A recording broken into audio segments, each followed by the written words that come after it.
समाधान। बोलिए देवादिदेव खजाराट श्री आदिनाथ भगवान की जय जय जय।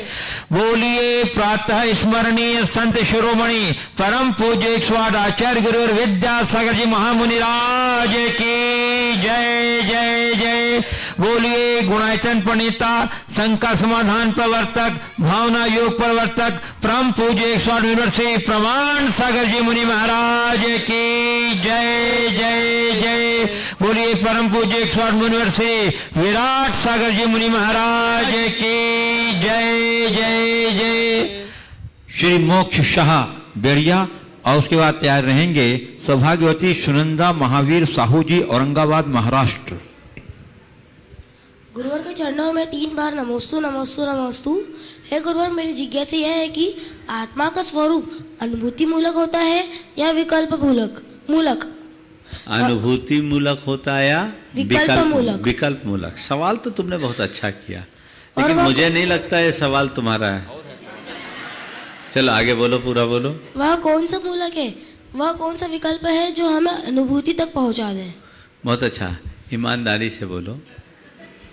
किसी ने दिया नहीं सवाल? हाँ, बहुत अच्छा सवाल है। मम्मी पापा किसी से लिया होगा। चलिए ठीक है। ओम। हाँ, ओम। तो मैं ये कहना चाह रहा हूँ, बहुत अच्छा सवाल है, पर ये सवाल बड़ों का है, छोटों का नहीं। आत्मा की अनुभूति, आत्मा का सुख अनुभूति मूलक होता है या विकल्प मूलक? और विकल्प होता है तो किस तरह का होता है? ध्यान रखना, आत्मा की अनुभूति निर्विकल्प परिणति है। सारे विकल्प छूटते हैं तब आत्मा की अनुभूति होती है।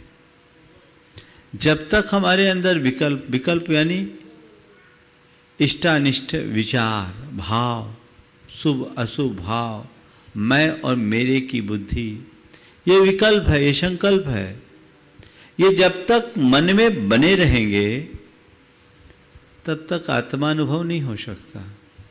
आत्मानुभव एकदम परम निर्विकल्प दशा का नाम है। जैसे आपने देखा पक्षी जब आसमान में उड़ता है तो उड़ने के लिए क्या करना पड़ता है? उसे अपने डैने ऊपर नीचे करने पड़ते हैं, पंख फड़फड़ाने पड़ते हैं। जिस वक्त वो पंख फड़फड़ाता है उस घड़ी उसे उड़ान का सच्चा आनंद नहीं मिलता। उसे उड़ान का असली आनंद कब मिलता है? जब दोनों डैनों को स्थिर कर देता है, दोनों पंखों को स्थिर कर देता है, तब आसमान में उड़ने का आनंद। तो जब तक हमारे अंदर संकल्प विकल्प है, हम आत्मा के उड़ान की अनुभूति नहीं कर सकते। उसमें सारे संकल्प विकल्प खत्म होने चाहिए। हाँ, अब उस निर्विकल्प दशा में पहुंचने के लिए क्या करें? शुद्ध आत्मा को पाने की भावना भाए। भावना भाते भाते भाते हम विकल्प से निर्विकल्प अवस्था तक पहुंच सकते हैं। सौभाग्यवती सुनंदा महावीर साहू जी औरंगाबाद महाराष्ट्र। उसके बाद तैयार रहेंगे कुमारी सुप्रिया पन्नालाल साहू जी देउलगांव राजा महाराष्ट्र। पूज्य गुरुदेव के चरणों में त्रिवार नमस्तु। गुरुदेव कहते हैं जहाँ तर्क है वहाँ नर्क है, जहाँ भक्ति है वहाँ मुक्ति है।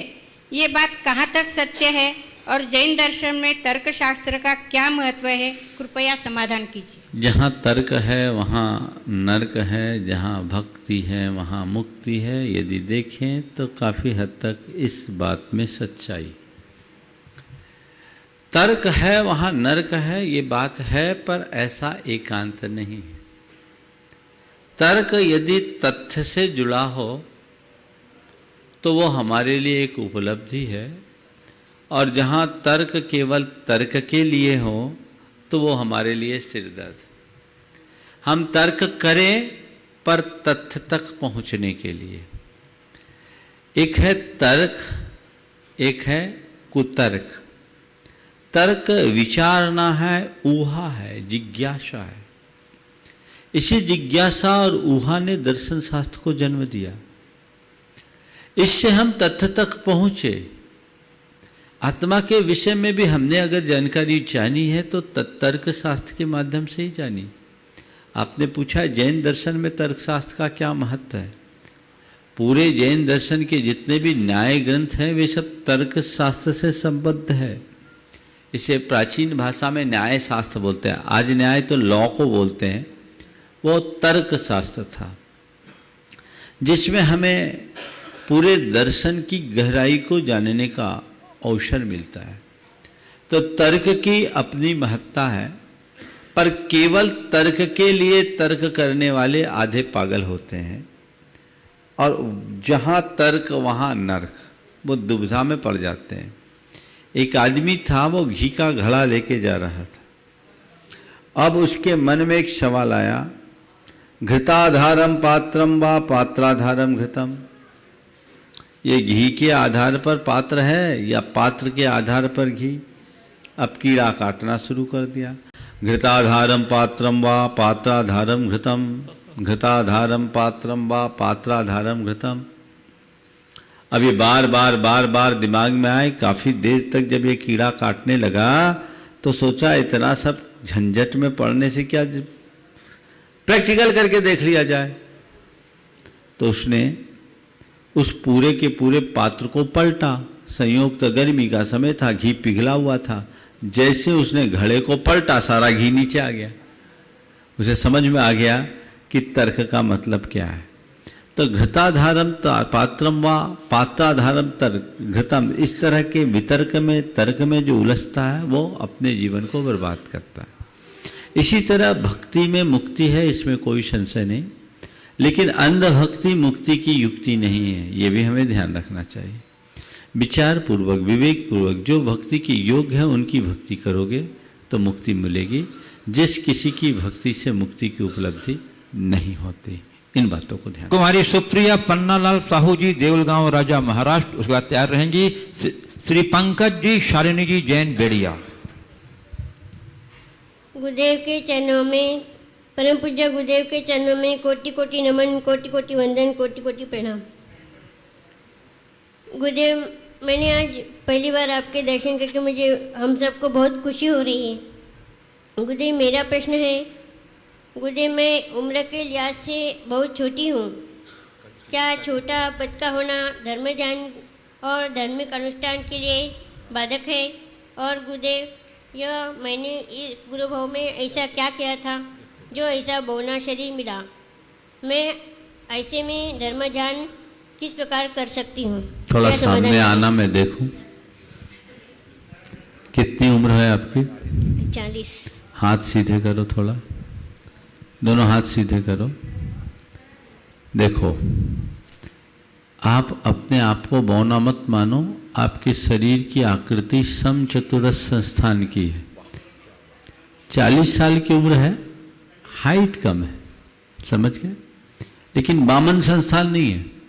वामन संस्थान का लक्षण है जिसके हाथ पांव छोटे हों, बाकी शरीर बड़ा। आपका पूरा शरीर आनुपातिक है, और छोटा शरीर मिलना पापोदय का प्रतीक नहीं है। सर्वार सिद्धि के देव सबसे पुण्यात्मा होते हैं और एक हाथ के होते हैं। क्या वो पापी है? 3 लोक में सबसे पुण्यात्मा जीव सर्वार सिद्धि में होता है। तो हाइट छोटी हुई है, कद छोटा है, कोई चिंता मत करो, भाव ऊंचे रखो। उन लोगों का लंबा होना व्यर्थ है जिनका कद लंबा है और भाव छोटा है। इसलिए ऐसा सोचने की जरूरत बिल्कुल नहीं है। मन में हीन भाव मत लाओ, और तुम इसे सौभाग्य मानो कि मेरा कद छोटा है, इसलिए मैं अभी तक अविवाहित हूं। अविवाहित ही हो ना? कुंवारी है ना? ब्रह्मचर्य ले लिया ना? अब मार्गी अच्छा हो गया, फिर क्या सोचना, समझ गए? और 3.5 हाथ की तो हो गई, तो 3.5 हाथ वाला मोक्ष जा सकता है, इसलिए कोई चिंता करने की जरूरत नहीं। श्री पंकज, शालिनी जैन बेड़िया। उसके बाद तैयार रहेंगे अतुल कुमार, पूर्णिमा जैन, पीपल गोन। परम पूज्य आचार्य श्री के और बढ़ते हुए इन पावन चरणों में सकल दिगंबर जैन समाज बेड़िया की ओर से सत सत नमन करता हूँ। नमोस्तु नमोस्तु नमोस्तु। गुरुदेव, मेरा प्रश्न आज की तकनीक से जुड़ा हुआ है। वर्तमान जो युग है वह तकनीकी विकास का युग है और सभी कार्य ऑटोमेटिक तकनीक से संपन्न हो रहे हैं और अब तो रोबोट भी आ गए हैं जो इंसान की तरह कार्य करने में सक्षम हैं। पूज्य गुरुदेव, मेरा प्रश्न यहां पर यह है कि क्या यह मानवीय श्रम और शक्ति की घोर उपेक्षा नहीं है? और गुरुदेव, इसी से साथ जुड़ा हुआ मेरा एक और संशय है कि क्या इसके दूरगामी परिणाम और प्रभाव हमारी जीवन शैली और विकास पर पड़ेगा? देखिए, बहुत ही गंभीर सवाल है और इस पर पूरे विश्व के चिंतकों ने अपने अपने विचार और चिंता व्यक्त किए। ये बात सही है कि वर्तमान का युग टेक्नोलॉजी का युग है। एक समय था जब विज्ञान का युग आया, अब तकनीकी का युग आ गया और टेक्नोलॉजी के दम पर मनुष्य ने काफ़ी चीज़ें ईजाद की है और बहुत आगे बढ़ा है। इसने मनुष्य को बाहर से तो शक्तिवान बना दिया, लेकिन खुद वो शक्तिहीन हो गया है। बाहरी संसाधनों के विकास से आगे बहुत सारी समस्याएं आएगी।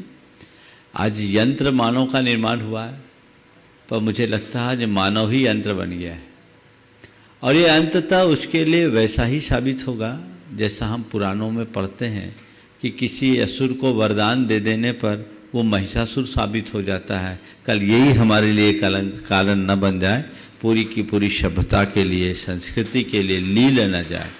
ये सवाल उस घड़ी भी उठा था जब क्लोनों के निर्माण की बात आई थी और मानव क्लोन के निर्माण की भी तैयारी कर ली गई थी, पर विश्व भर के मानवतावादी संगठनों के विरोध के कारण वो बात शायद वहीं रुक गई। मानव क्लोन के निर्माण की पूरी प्रक्रिया अभी आगे नहीं बढ़ी है, जहाँ तक मेरी जानकारी है। सही है ना? तो इसी तरह यांत्रिक विकास बुरा नहीं है, लेकिन उसके साथ साथ मनुष्य की बुद्धि पर नियंत्रण भी जरूरी है और मनुष्य का श्रम अगर खत्म हो जाएगा तो बहुत सारी समस्याएं खड़ी होगी। एक और जनसंख्या की बेतहाशा वृद्धि, दूसरी ओर ऑटोमेशन की इस पूरी की पूरी प्रक्रिया बढ़ जाने से मनुष्य के हाथ काम ही नहीं रहेगा, वो निकम्मा होगा। तो उसके साथ दो स्थितियां बढ़ेंगी, या तो वो लूट खसोट में लग जाएगा या निस्सत्व होकर कमज़ोर बन जाएगा। ये दोनों चीज़ें पूरे मानव जाति के लिए एक बहुत ही चिंता का विषय है, जिस पर सबको गंभीरता से विचार करना चाहिए। कहीं ये विकास हमारे महाविनाश का कारण न बन जाए, कहीं ये प्रगति हमारी प्रतिगति न बन जाए। शालिनी जी पूछेंगे। पूज्य गुरुवर के चरणों में त्रिबार नमोस्तु। मेरा आज का प्रश्न है, जिन दर्शन एवं गुरु दर्शन में क्या अंतर है एवं किसकी महत्ता ज़्यादा है? गुरुदेव, गुरु दर्शन एवं गुरु दर्शन से चश्मा नहीं है। हाँ, कोई बात। पूज्य गुरुदेव, गुरु दर्शन एवं प्रभु दर्शन के बीच यदि कोई अंतर है तो उसे किस प्रकार समाप्त किया जा सकता है? बहुत अच्छा सवाल है। जिन दर्शन और गुरु दर्शन में क्या अंतर है, दोनों की प्रक्रिया, किसकी महत्ता अधिक है और दोनों के बीच अंतर है तो उसे कैसे खत्म किया जाए? देखिए, जिनेंद्र भगवान हमारे आदर्श हैं, उनके दर्शन से भी हम सम्यक दर्शन पा सकते हैं। इसलिए जिन दर्शन की महत्ता को नकारा नहीं जा सकता, लेकिन गुरु दर्शन का महत्व उससे कहीं कम नहीं है, बल्कि कुछ अर्थों में ज़्यादा भी है। क्योंकि जिनेंद्र भगवान से हमें केवल मूक प्रेरणा मिलती है, गुरु ऐसे हैं जिनसे हमें मुखर प्रेरणा मिलती है। भगवान के पास जाते हैं, हम अपने हृदय के उद्गार भर प्रकट कराते हैं, पर गुरु के पास जाते हैं तो उनका आशीष पाने का भी अवसर मिलता है, उनका मार्गदर्शन पाने का भी अवसर मिलता है, उनका संबोधन पाने का भी अवसर मिलता है। भगवान के पास जाने के बाद भगवान के प्रति जीवंतता का बोझ बहुत कम लोगों को होता है, पर गुरु के समक्ष आने के बाद व्यक्ति के हृदय में भगवान के प्रति आस्था जगने लगती है। मैं अपनी बात कहता हूँ, मेरे जीवन में जो परिवर्तन आया वो भगवान के दर्शन से नहीं आया, गुरु के दर्शन से आया। संस्कारवश, घर के प्रभाववश, दबाववश मंदिर चला जाया करता था। थोड़ा बड़ा होने के बाद, जैसा अक्सर होता है, 12-14 साल के बाद लक्षण बदल जाते हैं। मैं भी उससे प्रभावित था, मंदिर नहीं जाता था। चला गया तो चला गया, नहीं गया तो नहीं गया, बस जाता था, पर मेरे अंदर कोई भीतर घटित नहीं हुआ था। पर जिस दिन मैंने पहली बार गुरुदेव के दर्शन किए तो मेरी पहली प्रतिक्रिया ये थी कि इस धरती पर मनुष्य का सर्वश्रेष्ठ रूप यदि कुछ है तो यही है। ये मेरी प्रतिक्रिया है। इस धरती पर मनुष्य का सर्वश्रेष्ठ रूप कुछ है तो यही है, और मैंने उसी दिन उन्हें अपना आदर्श बना लिया था। आज उसका परिणाम कि मैं यहाँ उपस्थित हूँ। ये गुरु दर्शन की महिमा है। तो गुरु साक्षात हमें भगवान का मार्ग बताते हैं। आचार्य कुंद ने इसीलिए गुरुओं को चलता फिरता भगवान निरूपित किया है। इसलिए गुरु की महिमा वर्णी न जाए, गुरु नाम जपो मन वचन काए। अब फिर महाराज फिर हम गुरु के दर्शन करें, भगवान की भूल जाए? नहीं, गुरु का दर्शन हम करते हैं किसके लिए? भगवान तक पहुंचने के लिए। गुरु भी वही होते हैं जिनका एक हाथ शिष्य की तरफ होता है, एक हाथ परमात्मा की तरफ होता है। वो शिष्य के हाथ को पकड़कर परमात्मा के हाथ से जोड़ देते हैं और खुद को अलग कर लेते हैं। गुरु की यही भूमिका। इसलिए प्रक्रिया गुरु के दर्शन से आगे बढ़ने की है। हम गुरु दर्शन करके आगे बढ़ें और अपने जीवन को सही दिशा दें। अतुल कुमार पूर्णिमा जैन पीपलगांव से तैयार रहेंगे श्री आशीष जैन बड़वाह। नमोस्तु गुरुवर। गुरुदेव, हम भगवान के किसी भी कल्याणक के दिन मंदिर जी में निर्वाण कांड बोलकर लड्डू आदि चढ़ाते हैं। निर्वाण कांड में एक लाइन आती है, संवत 1741 अश्विन सुदी 10वीं सुविशाल, भैया वंदन करही त्रिकाल, जय निर्वाण कांड गुणमाल। तो मेरी शंका यह है कि संवत 1741 अश्विन सुदी 10वीं सुविशाल यही बोलना चाहिए या उस दिन जो तिथि एवं संवत है वो बोलना चाहिए? ये भैया लाल ने निर्वाण कांड लिखा और उन्होंने कब लिखा वो बता दिया। संवत 1741 आश्विन सुदी 10वीं सुविशाल। तो आश्विन सुदी 10वीं यानी विजयादशमी के दिन 1741 संवत में भैया लाल जी ने इस निर्वाण कांड की रचना की थी। तो जिनने इतनी बड़ी रचना की, तुम अपने शब्द भी तुम्हारे पास नहीं हैं, दूसरों के शब्द हैं, उनके शब्दों से तुम भक्ति कर रहे हो, तो कम से कम उनका नाम उल्लेख तो करो। उसे क्यों छिपाते हो? जो कहते हो। इनका प्रश्न, एक बात और बोलता हूँ, प्रश्न पीछे में है आपका, तो देखिए। ओ ठीक है, आप सबसे बोलता हूँ, कभी भी किसी भी की रचना में कोई परिवर्तन मत करना, जैसा है वैसा ही बोलना। चलिए आगे। श्री आशीष जैन बड़वाह, उस पर तैयार रहेंगे श्री आशीष जैन सनावत। गुरुदेव के चरणों में त्रिकोटि नमोस्तु नमोस्तु नमोस्तु। गुरुदेव, अज्ञान समझता नहीं है, अहंकार समझने नहीं देता है और मायाचार बोलने नहीं देता है, तो हम ऐसा क्या करें अज्ञान, अहंकार और मायाचार से दूर हो सके? अज्ञान समझता नहीं, अज्ञान अहंकार समझने नहीं देता और मायाचार बोलने नहीं देता। तो ऐसा हम क्या करें कि समझ सकें, समझने की वृत्ति रखें और बोल सकें। अज्ञान निपट जाए तो अहंकार और माया सब खत्म हो जाएगी। जल अज्ञान है। हमारा पहला प्रहार अपने मन में जमे अज्ञान पर होना चाहिए। जैसे नन्हे से चिराग के जलते ही अंधकार दूर हो जाता है, वैसे हृदय में ज्ञान का प्रकाश होते ही सारे दोष, दुर्बलता और दुर्गुण दूर होने लगते हैं। हमें उस तरफ दृष्टि जानी चाहिए। पहला प्रयास अपने अज्ञान को समाप्त करने का। श्री आशीष जैन समावत, उसके बाद तैयार रहेंगे श्री रामेश्वर सिंह। पहले आशीष, फिर कब कमल जैन बड़ा गांव तैयार रहेंगे, उनके पास आशीष जैन समावत के बाद। गुरुदेव के चरणों में बारंबार नमस्कार, नमस्ते, नमोस्तु नमोस्तु। गुरुदेव, मेरा प्रश्न यह है, एक शंका है कि कहा जाता है कि गर्भ से जन्म तक के संस्कार उसके मनुष्य जन्म को ता उम्र उसके जीवन में फलीभूत होते हैं, उसी हिसाब से उसका जन्म चलता है। ये संस्कारों का जो संस्कारित होते हैं, क्या ये माता पिता के संस्कारों पर है कि उसके पूर्वले जन्म के संस्कारों के या कर्मों के प्रभाव रहते हैं? संस्कार के विषय में मैंने अनेक बार प्रकाश डाला है। हमारे जो संस्कार हैं, इनमें हमारे पुराने जन्मों के संस्कार, माँ बाप के संस्कार, गर्भ से ही संस्कार होते हैं। गर्भ के संस्कार, घर के संस्कार, समाज के संस्कार और धर्म के संस्कार सब हमारे जीवन से जुड़ते हैं। इन संस्कारों के साथ हम जैसी संगति में जीते हैं वैसा हमारा काम होता है। इसलिए हम अगर अपने संस्कारों के प्रति जागरूक हो तो बहुत कुछ बदलाव ला सकते हैं। एक विशेष बात मैं कहना चाहूँगा कि पुराने संस्कारों को भी हम अपने संकल्प के बल पर बदल सकते हैं और वही मोक्ष का सच्चा पुरुषार्थ होता है। हमारी कोशिश होनी चाहिए उसे बदलने की। श्री कमल जैन सोनावत, उस बात तैयार रहेंगे श्री रामेश्वर सिंह गुने डुडगांव, जो इस विद्यालय बालाजी अकादमी के संचालक सदस्य हैं। हेलो गुरुदेव, नमोस्तु नमोस्तु नमोस्तु। गुरुदेव, आज मेरा जन्मदिन है, मैं आपसे आशीर्वाद चाहता हूँ और मैं चाहता हूँ कि मेरा जन्मदिन कैसे सार्थक हो। मेरा जीवन जो जैन धर्म का मिला है, मैं कैसे इसको सार्थक करूँ। जन्मदिन को सार्थक बनाने की बात कर रहे हो, एक ही उपाय है, व्रती बन जाओ, और कोई उपाय नहीं। भवस्य सारम किम किल व्रत धारणम च। समझे?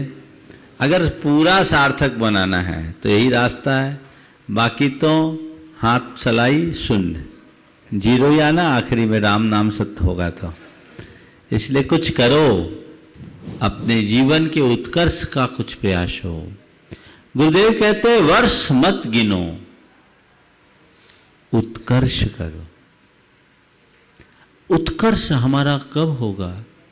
जब हम त्याग, तपस्या और संयम के रास्ते पर चलेंगे।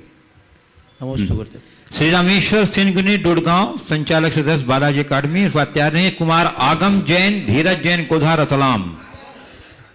गुरुदेव के चरणों में कोटि कोटि नमन। गुरुदेव, हम इस विद्यालय बालाजी एकेडमी के संचालक सदस्य हैं। गुरुदेव, विद्यालय परिवार का परम सौभाग्य है कि आपके पावन चरण इस विद्यालय प्रांगण में पड़े। गुरुदेव, हम संचालक होने के नाते इस शिक्षालय के प्रति संचालकों का क्या कर्तव्य बनता है ताकि यहाँ से निकलने वाले बच्चे धर्म प्रिय एवं संस्कारवान हों और आपका आशीर्वाद बना रहे। बहुत अच्छा सवाल किया है आपने। देखिए, सबसे पहले तो मैं पूरे संचालक मंडल को और यहाँ पढ़ने वाले विद्यालय के बच्चों के उज्जवल भविष्य के लिए अपनी शुभकामनाएं देते हुए आशीर्वाद देता हूँ कि उनका जीवन आगे बढ़े, ऊंचा उठे, वे प्रगति के सोपानों को छुए। आपने एक बहुत अच्छा सवाल किया है कि इस शिक्षालय के प्रति हमारा क्या कर्तव्य होता है, दायित्व होता है।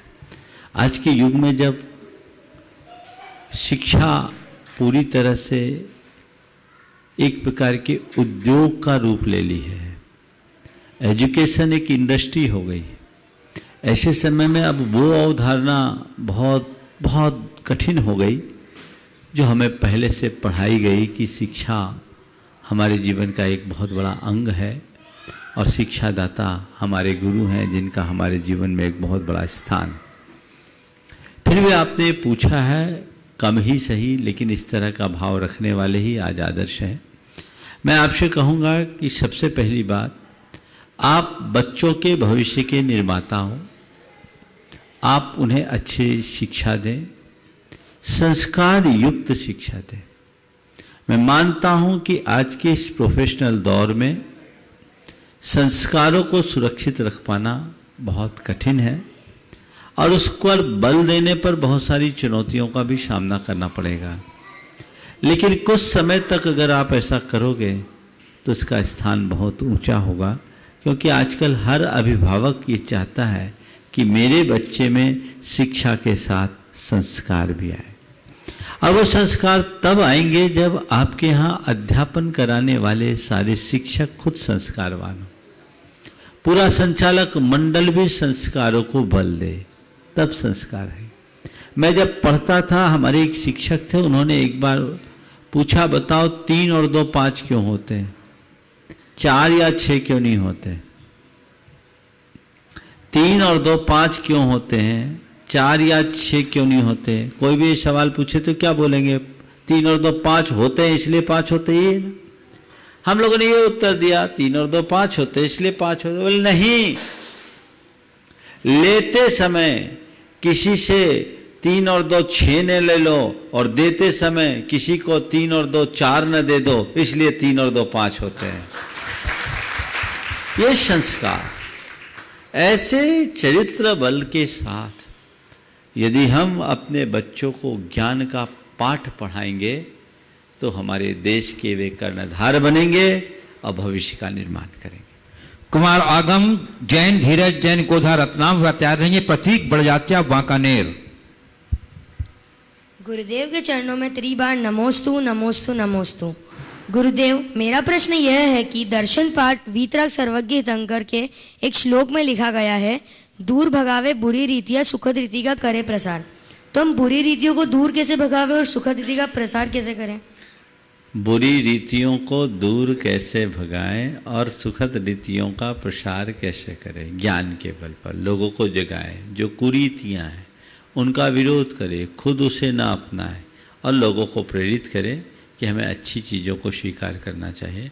खासकर धर्म के नाम पर हमें किसी भी कुरीति को किसी भी अर्थ में स्वीकार नहीं करना चाहिए। प्रतीक बड़जात्या, बांकानेर तैयार रहेंगे। कुमार जैनम जैन, बेड़िया। नमोस्तु नमोस्तु नमोस्तु। गुरुदेव, गुरुदेव, हम धर्म की शुरुआत कहाँ से होती है एवं धर्म अंत कहाँ पर होता है, और शुरुआत प्रारंभ और अंत के बीच की यात्रा में हम किस प्रकार करें कि सुखद और निर्बाधित हो? धर्म की शुरुआत खुद के पहचान से होती है और पूर्णता खुद की उपलब्धि में। समझ गए? तो धर्म की शुरुआत करना है तो खुद को पहचानो और उसका अंत करना है तो खुद को पालो।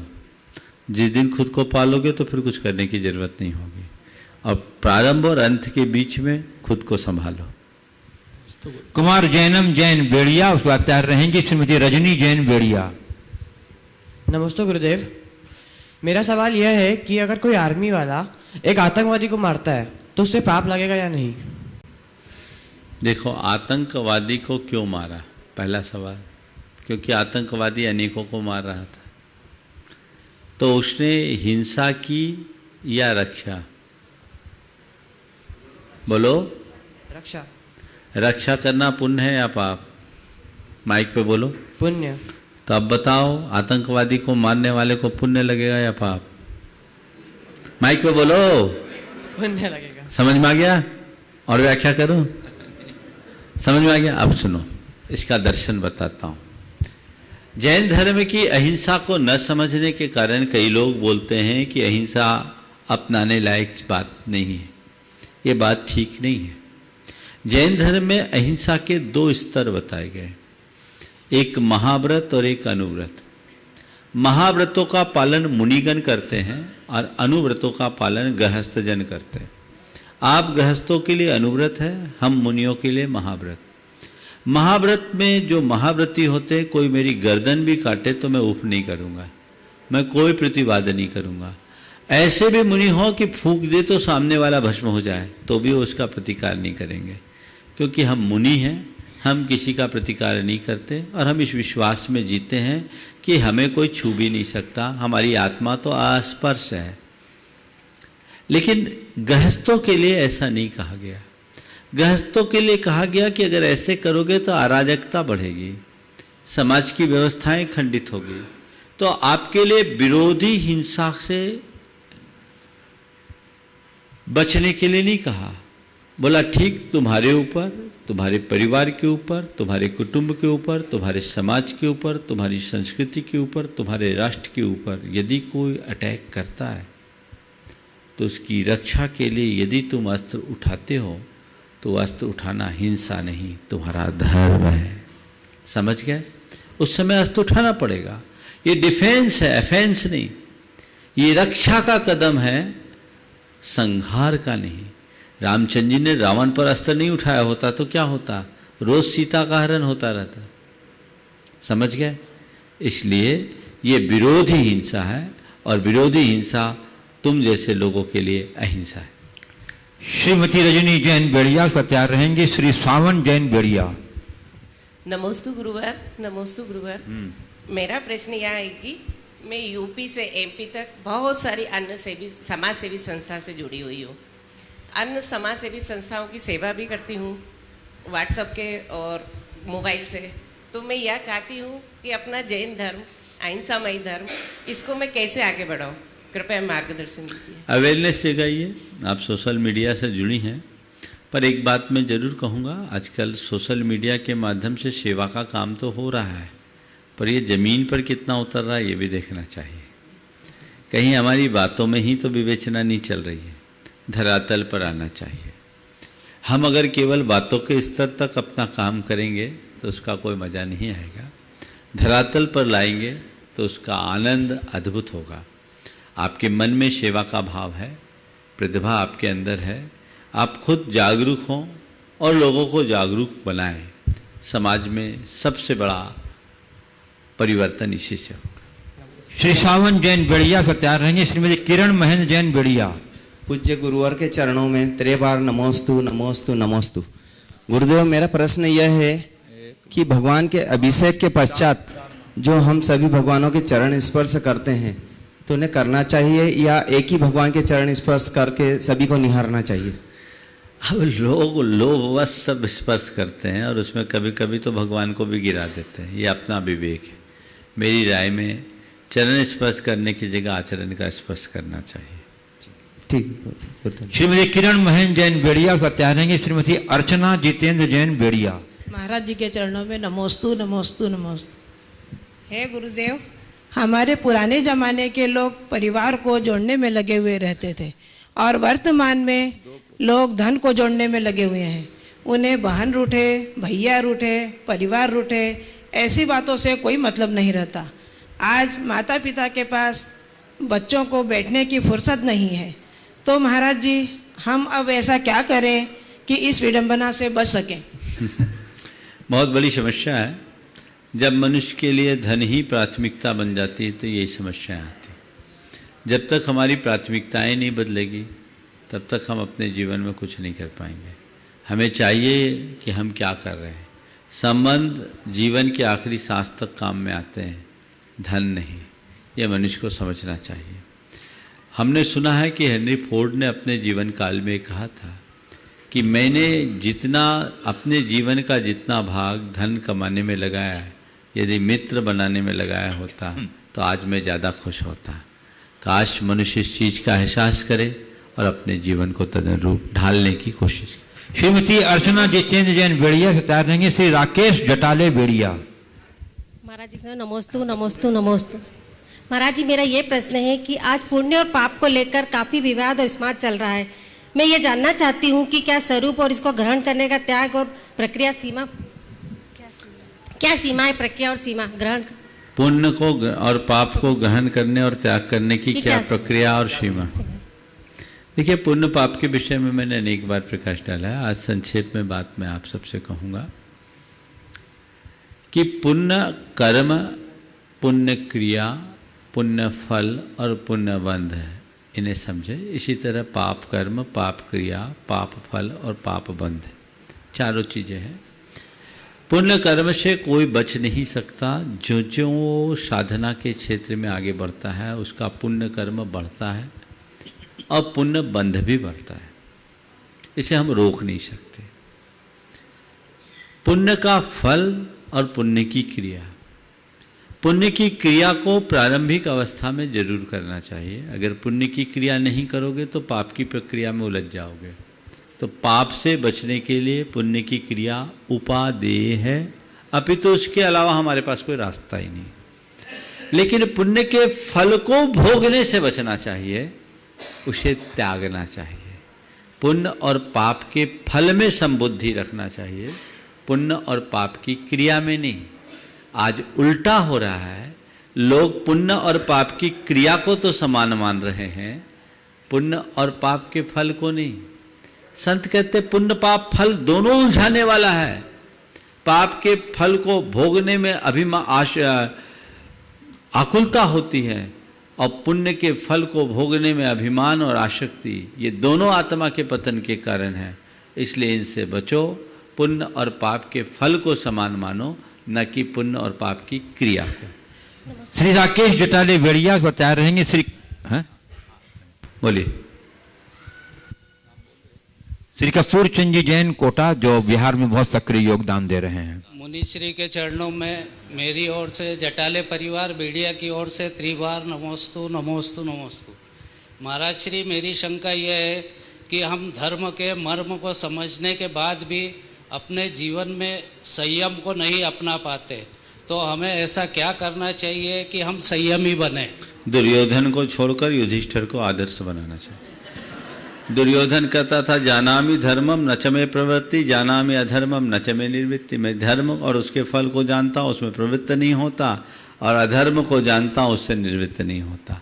इसलिए ऐसा परिणाम होता था। अपनी प्रवृत्ति को हम बदलेंगे, परिणाम अपने आप आ जाएंगे और हमारे जीवन का क्रम व्यवस्थित बन जाएगा। ज्ञानी की अंतर्दशा कैसी होती है? क्या उन्हें भी कोई विकल्प चलता है, और चलता है तो किस प्रकार का विकल्प चलता है? देखिए, बहुत अच्छा सवाल आपने किया है। ज्ञानी और अज्ञानी, अज्ञानी तो जगत प्रसिद्ध है। आपने पूछा है ज्ञानी के अंदर क्या घटता है। बस अगर हम कहें तो ज्ञानी की दो स्थिति होती है, एक प्रवृत्ति की, एक निर्वृत्ति की। निर्वृत्ति यानी ध्यानात्मक स्थिति। जब ज्ञानी अपने आत्मा में डूब जाता है तो सारे विकल्प खत्म हो जाते हैं, और जब वो प्रवृत्ति में रहता है तो उस घड़ी उसके अंदर कर्तृत्व का भाव नहीं होता, कर्ता बुद्धि नहीं होती। वह कर्म करता है, उसके प्रति आसक्ति नहीं रखता, फल की आकांक्षा नहीं रखता। उसके हृदय में आम प्राणियों की भांति राग नहीं होता। वो सब कुछ करते हुए भी सबसे अलिप्त रहता है। ऐसे ज्ञानी सम्यक दृष्टि के विषय में कहा है, रेशम दृष्टि जीवड़ा करे कुटुंब प्रतिपाल, अंदर से न्यारा रहे धाय खिलावे बाल। जैसे धाय किसी बच्चे को खिलाती है, अपना दूध भी पिला देती है, उस पर अपना संपूर्ण मातृत्व उड़ेल देती है। एक पल को बच्चे को भी भ्रम हो जाता है कि यही मेरी असली माँ है, लेकिन धाय जानती है कि मैं कौन हूँ और मेरा इस बेटे से नाता क्या है। ऐसे ही ज्ञानी सांसारिक क्रियाएं करते हुए भी स्वयं में रमा रहता है, और हमें अपने अंदर वही कला विकसित करनी चाहिए। श्रीमती रीना शाह बेड़िया, उसके बाद तैयार रहेंगे श्री पवन जी मंजू जी दोषी बांकानेर, अध्यक्ष बावन रचित क्षेत्र। नमोस्तु नमोस्तु नमोस्तु। गुरुदेव, आँखों की गाँव की संस्कृति शहरों की संस्कृति में बहुत अंतर है। गुरुदेव, भारत की आत्मा तो गाँव में बसती है, परंतु आज शहरी संस्कृति की ओर लोग तेजी से आकर्षित हो रहे हैं। गुरुदेव, इसका क्या दुष्प्रभाव हमारी भारतीय संस्कृति में पड़ रहा है तथा इसके रोकने का क्या उपाय है? बात बिल्कुल सही है। गांव और शहर के जीवन में और जीवन शैली में बहुत अंतर होता है। ग्राम में रहने वाले लोग आत्मीयता और बंधुता के जिस भाव से जुड़ते हैं, शहरों में प्रायः वैसा देखने को कम मिलता है। शहरों की दशा तो यह है कि लोगों का पता एक होता है, पर एक दूसरे को कोई अता पता नहीं होता। बाजू के फ्लैट में कौन रह रहा है उनको उसका भी पता नहीं होता। ये विडंबना है। पर शहरों में, गाँव में, पूरे गाँव में कौन रहता है उसका पता है। बंधुता, आत्मीयता, प्रेम, सद्भाव, आतिथ्य जिस तरह गाँव में दिखते हैं वैसा शहरों में नहीं दिखता। आपने कहा कि शहरीकरण बहुत तेजी से बढ़ रहा है, इसका क्या दुष्प्रभाव पड़ेगा? इसका दुष्प्रभाव हम सब देख रहे हैं। इसका सबसे बुरा प्रभाव हमारी सोच और संवेदना पर पड़ रहा है। मनुष्य की सोच संकीर्ण हो रही है, संवेदनाएं उथली होते जा रही है। धीरे धीरे हमारे गांव में भी लोगों की सोच बदल रही है। शहरी सोच की छाप गांवों में पड़ने लगी है, और हर व्यक्ति के हृदय में स्वार्थपरता की भावना बहुत तेजी से बढ़ रही है। यदि ऐसे ही बढ़ता रहेगा तो परिणाम इसका बुरा आना ही है। आपने पूछा इसे रोकने का क्या उपाय, तो सबसे पहला काम तो ये करें कि हम गांव को बचाएं तो ग्रामीण परंपरा को बचाएंगे। पलायन हो रहा है गांव से, गांव खाली हो रहे हैं। आज आप देखोगे तो गांव में बच्चे पढ़ लिख रहे हैं, सब बाहर से आ रहे हैं। अब तो गांव की बात क्या है, शहरों के बच्चे भी गांव में, अपने गांव में, शहरों में नहीं रह पा रहे, बाहर जा रहे हैं। तो हमें पहला प्रयास करना चाहिए कि हम उस पलायन को रोकें, और ये तभी संभव होगा जब वहाँ हम आधारभूत व्यवस्थाएं तैयार कर पाएंगे। हमारा इंफ्रास्ट्रक्चर अभी बहुत कमज़ोर है, गाँव में बहुत सारे साधनों की कमी है। आज भी कई ऐसे गांव हैं जहां कोई बीमार पड़ जाए तो लोगों को खाट पर बिठाल करके ले जाना पड़ता है, कोई वाहन भी नहीं जा सकता। तो जब तक समेकित विकास न हो, आधारभूत व्यवस्थाएं सुदृढ़ न हो, तब तक हम अपने गांवों को नहीं बचा सकेंगे, और जब गांव नहीं बचेगा तो ग्रामीण संस्कृति कैसे बचेगी। श्री पवन जी मंजू जी दोषी बांकानेर, अध्यक्ष 52 सिद्ध क्षेत्र और सेवा तैयार रहेंगे। श्री विजय जी सुधा जी काला शनावत, नेमावर ट्रस्टी एवं सिद्धेवर कोट के महामंत्री।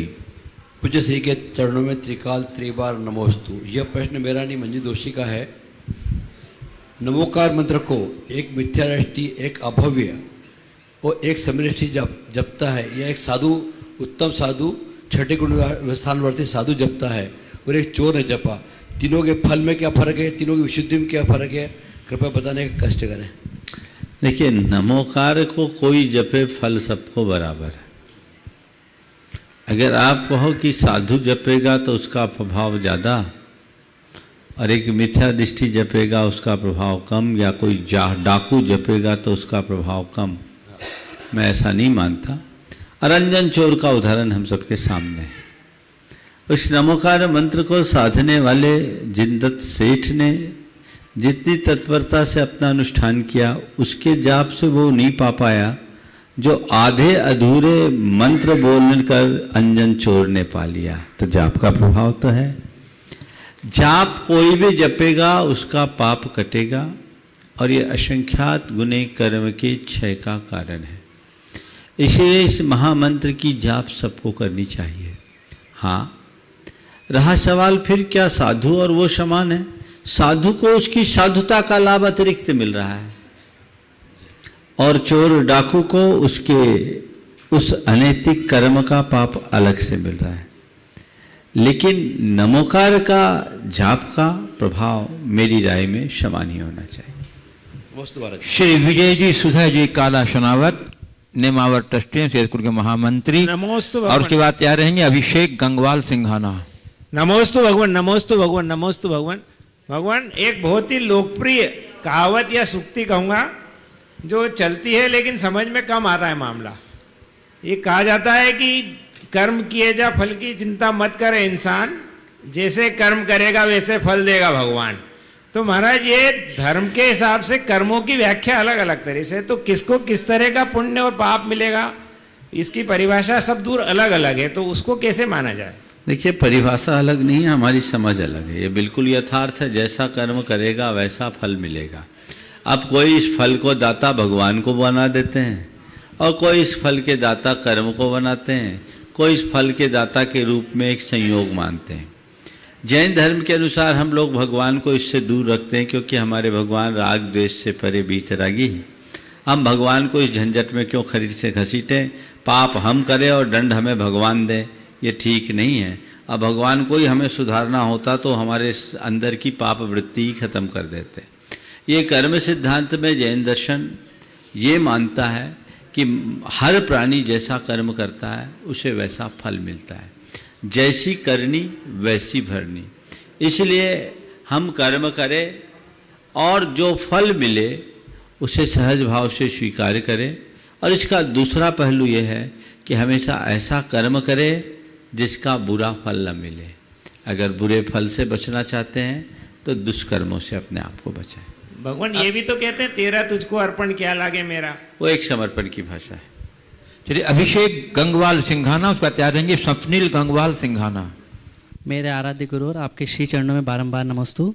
गुरुवर, हमें खुद की धारणा ही सुखी या दुखी करती है, अर्थात लोग तो जैसे हैं वैसे ही रहेंगे, लेकिन जो हमारी धारणाओं के हिसाब से होते हैं वे अच्छे, और जो नहीं होते हैं वे बुरे हो जाते हैं। तो गुरुवर, हमारी धारणाओं के हिसाब से लोगों का अच्छा या बुरा साबित करना या सुनिश्चित करना कहाँ तक उचित है? देखिए, बात बिल्कुल सही है। लोग अपनी धारणाओं के अनुसार ही लोगों को अच्छा बुरा समझते हैं या साबित करते हैं, लोगों को क्या, चीज़ों को भी। जिन चीज़ों को हम अच्छी मान लेते हैं वो हमें अच्छी लगती है, जिन्हें हम अच्छी नहीं मानते वो हमें बुरी लगने लगती है, और यही हमें सुख दुख में उलझाते हैं। आपने पूछा कहाँ तक सही है, मैं कहता हूँ कतई सही नहीं है। जो मनुष्य इस तरीके से अपनी धारणा के अनुसार जीता है वो हमेशा सुख दुख के हिंडोले में झूलता रहता है। लेकिन जो व्यक्ति तटस्थ भाव से जीता है उसके लिए अच्छा बुरा कुछ नहीं होता, वह अच्छे बुरे के विकल्प से ऊपर उठ जाता है। कहा गया है सुख दुख दोनों वशत है, ज्ञानी के घटमाही, गिरिसर दिशे मुकुर में भार भीजबो नाही। ज्ञानी के घट में सुख और दुख दोनों होता है, लेकिन वो उससे प्रभावित नहीं होता, न सुख में सुखी होता है न दुख में दुखी होता है। जैसे दर्पण के सामने पर्वत आ जाए तो वो पर्वत को प्रतिबिंबित करता है पर भारी नहीं होता, और सरोवर के सामने दर्पण को रखो तो वह दर्पण सरोवर को प्रतिबिंबित करता है पर भींगता नहीं। बस यही अप्रभावित रहने की वृत्ति परम आनंद के मार्ग की वृत्ति है। जिसके हृदय में ऐसी वृत्ति जग जाती है वही परमानंद को प्राप्त कर पाता है। स्वप्निल गंगवाल सिंघाना स्वाध्याय रहेंगे श्री सुनील डीपीएस सनावद। गुरुवर के चरणों में बारंबार नमोस्तु। गुरुवर, तट पर बैठे बैठे तेरे हाथ कहाँ कुछ आएगा, रत्न मिलेंगे तुझको जब सागर के तह में जाएगा। कुछ ना आए या हाथ समझना डुबकी अभी अधूरी है, चाहे जितना भी मुश्किल हो पहला कदम जरूरी है। तो गुरुवर, जीवन के उत्थान के लिए पहला कदम कब, कैसे और किस ओर होना चाहिए? जब जागो तब,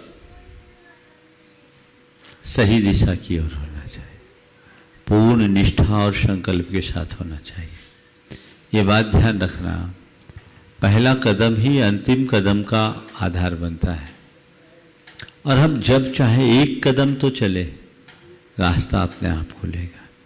मनुष्य के साथ सबसे बड़ी मुश्किल ये है कि सब कुछ जानते हुए भी वो अपने पहले कदम की शुरुआत नहीं कर पाता। हमें चाहिए कि हम उस पहले कदम को समझें और उसी अनुरूप अपना जीवन आगे बढ़ाएं। श्री सुनील डीपीएस सनावत। निरंतर चलायमान चरणों में त्रय बार नमोस्तु। पहले सूचना, फिर थोड़ी सी जिज्ञासा।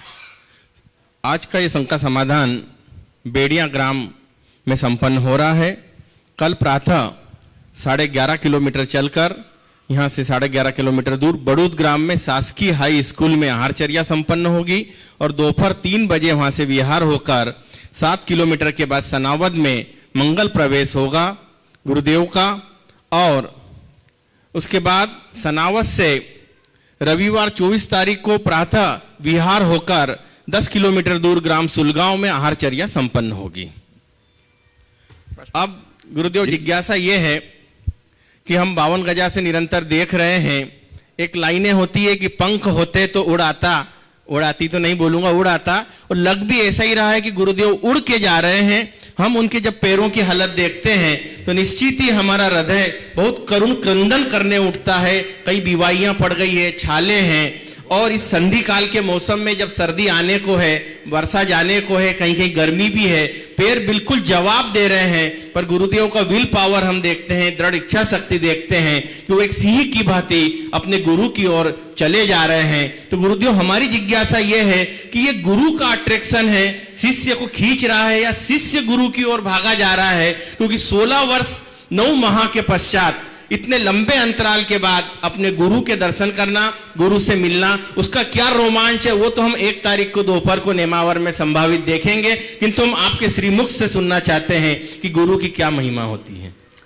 आपने ऐसे समय में पूछा है जब बोलने के लिए बिल्कुल समय नहीं बचा है। बस मैं आपको इतना कह रहा हूं कि मैंने 52 गजा में ही कह दिया था, गाड़ी थ्रू जा रही है, रास्ते में केवल तकनीकी कारणों से रुकेगी, ईंधन लेने के लिए और कोई बाधा से। इसलिए सनावत वाले हैरान मत हो, जहां महाराज पहुंच जाए उसे सनावत माने। और इसके पीछे ये नहीं है कि हम जल्दी से गुरुदेव के पास पहुंचे, इसके पीछे की मूल भावना यह है कि हमारे पीछे गुरुदेव को प्रतीक्षा न करना पड़े। हमें केवल एक ही विकल्प है, क्या पता उनके मन में क्या कार्यक्रम है, उनका संकेत हमारे पास आ गया है तो हमारी ये जवाबदारी होती है कि हम जल्दी से जल्दी पहुंचे। बाकी बातें फिर समय पर। इस तरह आज के सत्र को परम पूज्य गुरुदेव के चरणों में नमन अर्पित करते हुए यहीं पर विराम। बोलिए परम पूज्य आचार्य गुरुवत्स्य विद्यासागर जी। बोलिए मुंशी प्रमाण सागर जी महाराज की।